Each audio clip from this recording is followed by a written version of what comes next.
mikongwe. Yahweh, Yahweh, batela mikongo. Yahweh, Yahweh, benisa mikongwe. Yahweh, Yahweh, batela mikongo.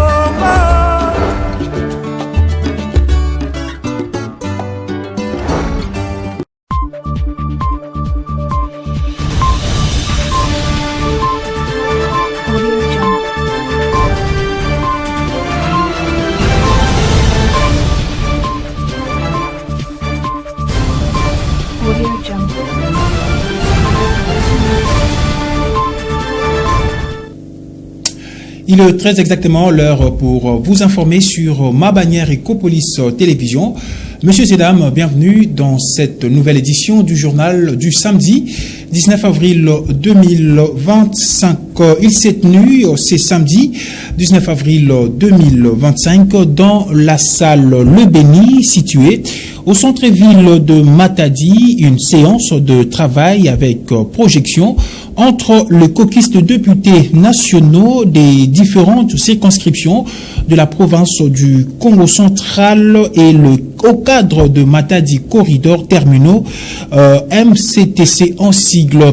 Bien avant cela, ces caucus de députés nationaux a présenté ses civilités au gouverneur, au premier citoyen de la province dans son cabinet de travail, le gouverneur Grace Nkwanga Manswangi Bilolo, qui a eu un moment d'entrevue avec ces caucus de députés nationaux. Ensuite, cette délégation a visité les installations du MCTC situé au sein du port de l'Onatra de Matadi pour se rendre compte de l'effectivité de travaux liés au projet de la construction de nouveaux queues et parcs à conteneurs.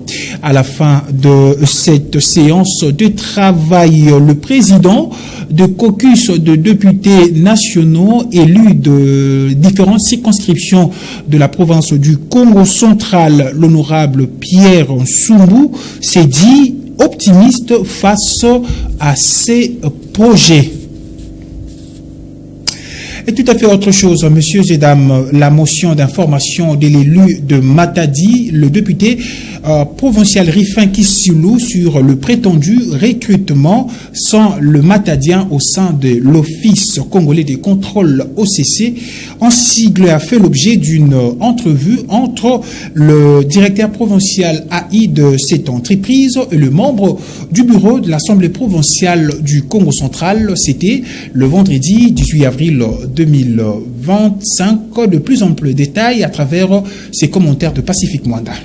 Il a été interpellé 72 heures après la motion d'information du député provincial élu de Matadi, Rifin Kisulu, annonçant les recrutements sans le Matadien au sein de l'Office congolais des contrôles OCC en sigle.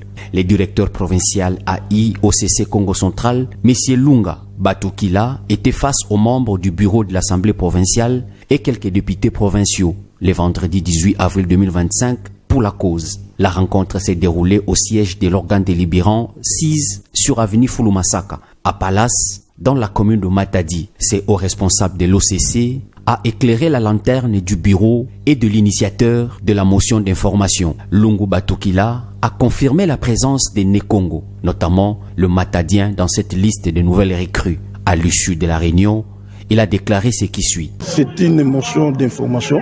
Le bureau ne reproche rien à l'OCC ou le bureau ne reproche rien au recrutement. Une motion d'information, nous sommes appelés à venir donner des explications, des éclaircissements quant à l'affaire. Dire que le bureau reprochait quelque chose à l'OCC, non. Et c'est pour cette raison que nous sommes arrivés et nous avons donné quelques éclaircissements. Effectivement, il y a eu recrutement. Le recrutement a pris, je crois, tenu compte de toutes les couches sociales et de toutes les provinces de la République démocratique du Congo.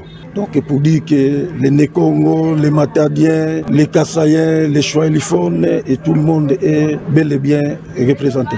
Rappelons que cette motion d'information est intervenue au cours de la plénière du mardi 15 avril 2025.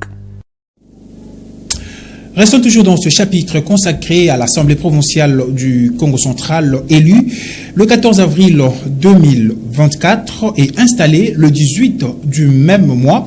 Le bureau définitif de cette Assemblée provinciale du Congo central a totalisé une année depuis le vendredi 18 avril 2025. À cette occasion, un point de presse a été animé ce samedi 19 avril 2025 par le président de cet organe délibérant de la province du Congo central, l'honorable Papi Matezolo. Nous vous proposons de suivre cet extrait choisi par votre rédaction. Depuis notre installation, l'Assemblée provinciale du Congo central s'est illustrée par son engagement à jouer pleinement son rôle d'organe délibérant dans le respect strict de son indépendance. Cette autonomie a permis à chaque député provincial d'exercer librement ses prérogatives constitutionnelles et réglementaires dans un climat d'écoute, de respect mutuel et de collaboration. Je tiens à saluer la franche collaboration entre les honorables députés provinciaux qui, au-delà des sensibilités politiques, ont su mettre en avant l'intérêt supérieur de notre province. Cette unité d'action a permis de poser des jalons concrets pour les progrès du Congo central. Par ailleurs, des efforts importants ont été entrepris pour améliorer les conditions de vie et de travail, non seulement des honorables députés provinciaux, mais aussi de l'ensemble du personnel politique et administratif de notre institution. Ces avancées ont contribué à un fonctionnement plus efficace et plus digne de notre ensemble. L'année écoulée a aussi été marquée par une cohésion remarquable entre notre assemblée provinciale et l'exécutif provincial. Cette synergie institutionnelle a favorisé la mise en œuvre de plusieurs initiatives de développement au profit de notre population et demeure un socle essentiel pour bâtir un avenir prospère pour le Congo central.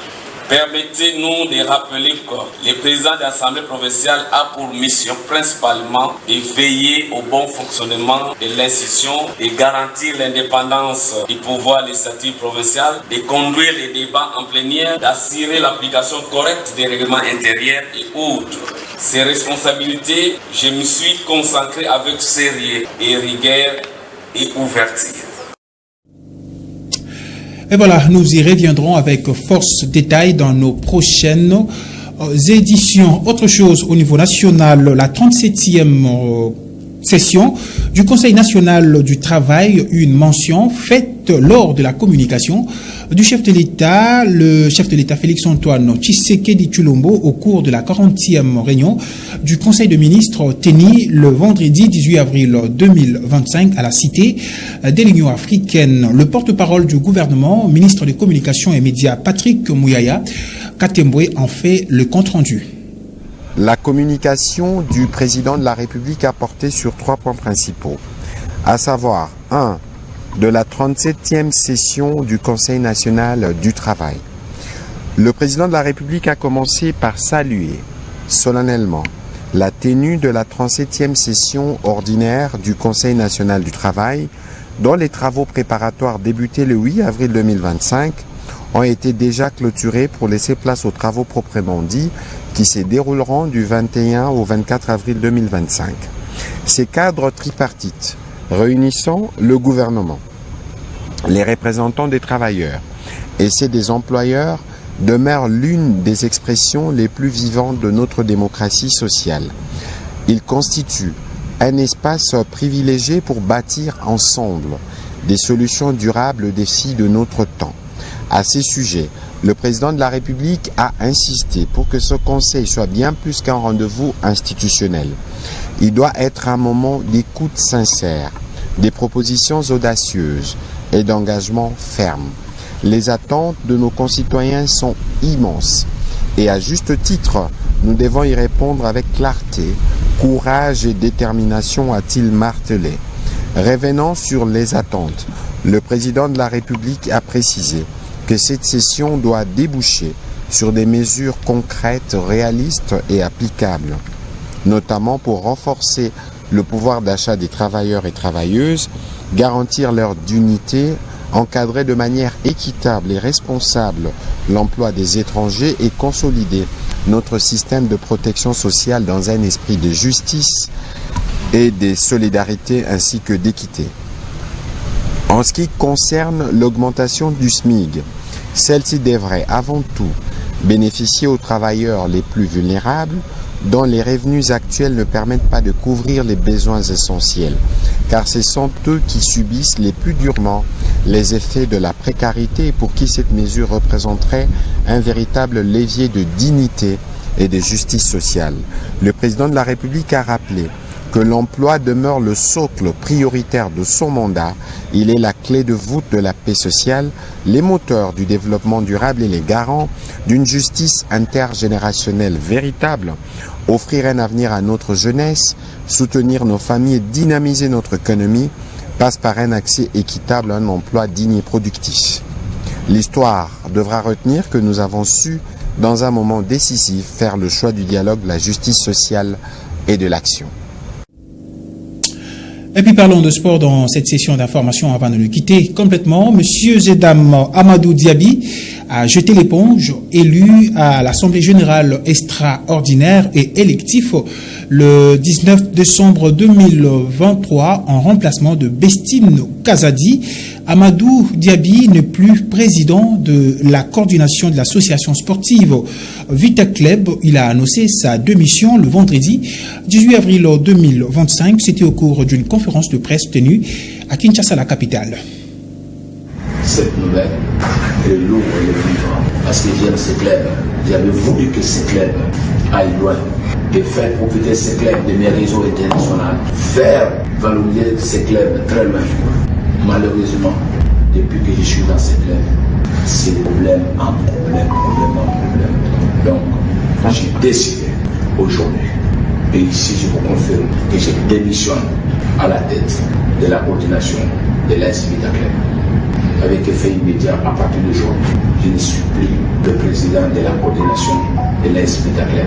J'ai pris Dieu de protéger mes collaborateurs. J'ai pris Dieu de protéger l'équipe que j'ai beaucoup autant aimé. Et voilà, c'est la fin complète de cette session d'information du samedi 19 avril 2025 sur Ma Bannière Ecopolis. Monsieur Zeda, merci à vous de l'avoir suivi et surtout, restez branchés sur nos antennes car nos programmes continuent.